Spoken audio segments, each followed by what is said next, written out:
Hello, I'm Logan Kraft, and welcome to Church and State. We'd like to talk today about the changes that are occurring quite rapidly, actually, in the financial and the economic realm of not only the United States or the West, but also the whole world. So the basic fundamentals of the world right now, overtly we can describe as this. The whole world is involved globally in various forms of trade and exchange. And that trade and exchange that goes on between virtually all the countries of the world at some level is carried on under a monetary system that's been in place since a few years after the Second World War, in a monetary policy that is known as Bretton Woods. And in that policy that was determined by various leaders, economists, politicians, bankers, and others, the United States and the US dollar, its currency or currency provided to it by the Federal Reserve, is the largest and most important reserve currency of the world. It is in one sense the only reserve currency, but the Japanese yen and the British pound and the European Union's euro are also currencies that are treated or viewed as reserve currencies in their own way, only they are subordinate to the US dollar. The important thing to understand is that this monetary policy, this monetary framework and structure and system that's been in place now for well over 60 years, going on 70 years plus, this monetary system is in the place of transition right now and will be changing over the next 10 to 12, certainly within 15 years. And we believe that understanding that monetary change is going to be critical to your well-being during this tumultuous time of history that is also having very, very significant technological changes, changes that are occurring technologically as relates to medicine and to health and well-being. Some of those changes we see as quite sinister and dark, others we see as quite helpful, and also the changes that are occurring geopolitically.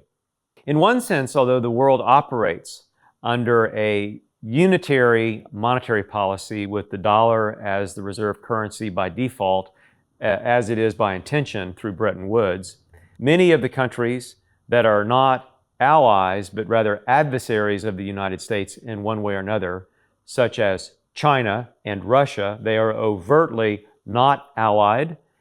with the United States and the United States allies, but they still operate under this monetary system, partly because they have to. And there is no alternative because so much of the world economy has been captured by the monetary policy that is administered largely with and through the US dollar, also related to the energy markets, the famous petrodollar, of which the US dollar, instead of being based on gold, is actually tied in one way or another to being undergirded by petroleum or by hydrocarbons. That's a reality as well. The point is, this monetary policy and this system is going through momentous changes. Now, where as a Christian or a religious person might you stand in relationship to a change in monetary policy or instruments by which transactions and stores of value are held? Under a traditional monetary system that existed before the advent of paper money, the most common framework or system typically relied upon the transactability of metals such as gold and silver and copper and nickel, which could be turned into uniform weights and measures and sizes. And not only were they easy to use for people and the economy of those times, which they were predominant, they could be used for transactions, they could be transported, they could be stored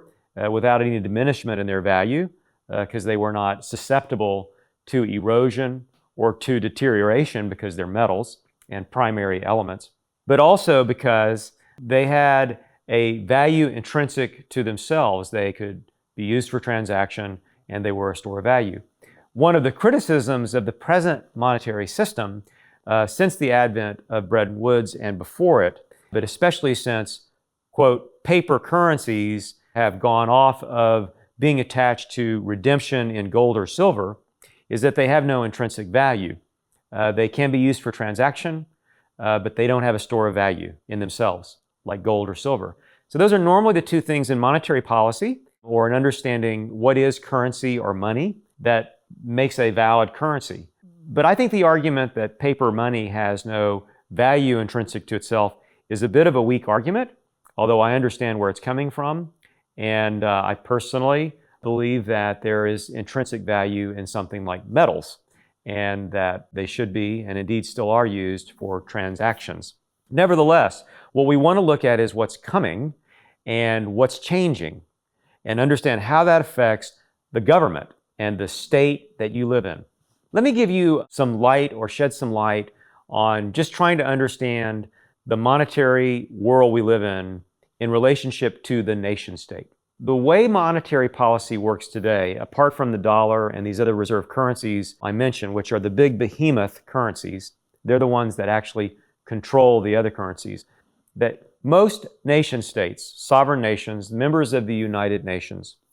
would have typically, except for some exceptions, they would have their own currency. They'd have their own national currency, and on their paper money or on their coins, you would see images of important persons or important things or monuments that are significant for that nation. So that if you're in Canada, you use a Canadian dollar, but if you're in the United Kingdom, you would use the British pound. If you are in other nation states, you would use their currency. In the United States, you have an amalgamation of all the states which formerly did have, in many cases, their own currencies. That's been amalgamated into one single US dollar. And in Europe, you have the same phenomena with most of its members, but you might be surprised to know that not all of the members of the EU